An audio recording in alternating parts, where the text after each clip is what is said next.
Hello Clackford.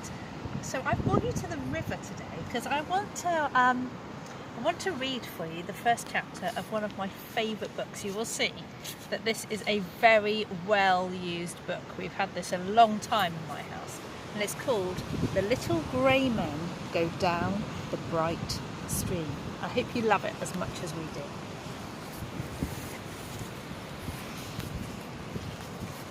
First chapter is called A Rude Awakening.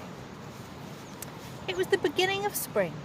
Buds were appearing on the willow trees, and the tits Bluebutton, Buttlebutton, the black bonnet and Spink the chaffinch began to get busy in the hedges and woods.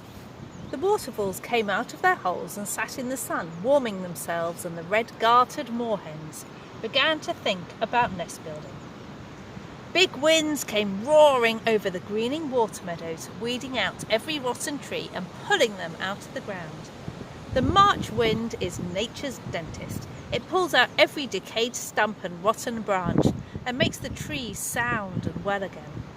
And how busy the peewits were over the ploughlands, tumbling about in the pale, windy sunlight, crying, "A week, 2 bullocks a week." It was good to think that the bitter wind had passed. The Folly Brook was singing its old sweet song, so that's kind of like a river like this, although brooks are a bit smaller, as it wound through Lucking's meadow. At a spot where the Folly turned at a right angle, there was an ancient oak tree, and inside the oak tree, the 4 last gnomes in England, Dodder, Boldmany, Sneezewort and Cloudberry, were sleeping peacefully as they had done all through the winter, snuggled into a warm bed of bracken with their friend Squirrel. And then, one windy day, maybe a bit like today, when the Folly flashed and the first celandines gleamed on the warm bank. Have we got any celandines?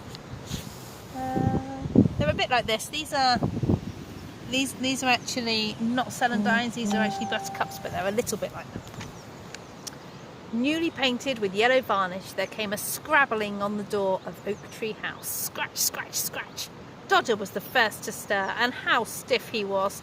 He pushed away the bracken and he stuck his big nose out like a sleepy dormouse. Sure enough, someone was scratching very loudly on their front door. Now, this was a great breach of animal etiquette. Never before had the stream people dared to disturb them from their winter sleep. Dodder was so puzzled and annoyed he awoke the others. "Hey, Boldmany! Ho, Cloudberry! Hey, Sneezewort! Wake up, wake up! There's someone scratching on the door."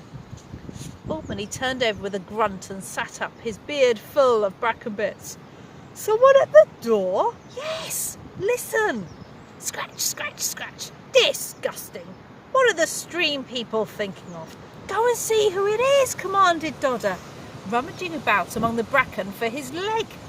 "Tell him to go away. Give him a piece of your mind." Boldmany grunted. Particles of bracken had got down his neck and he felt all tickly and irritable. He felt his way to the door and undid the bolts and bars. When he opened it, the flood of brilliant light and rush of cold sweet air blinded him. He passed his hand over his face and then he sneezed so violently that he fell over. "Who's there? What do you want?" "It's me, Watervole," came a squeaky voice. "We thought you ought to wake up because something dreadful's happening." Boldmany opened his left eye a tiny way and slowly he became used to the blaze of light. Soon he could make out the familiar form of Watervole appearing extremely agitated. The poor animal was so upset he could hardly speak or make himself clear. "Oh dear, it's awful! It's awful!"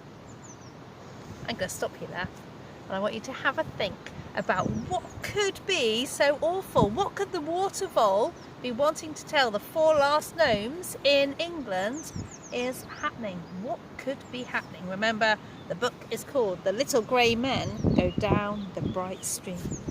So have a think. I'll come back tomorrow and we will find out what is going to happen next.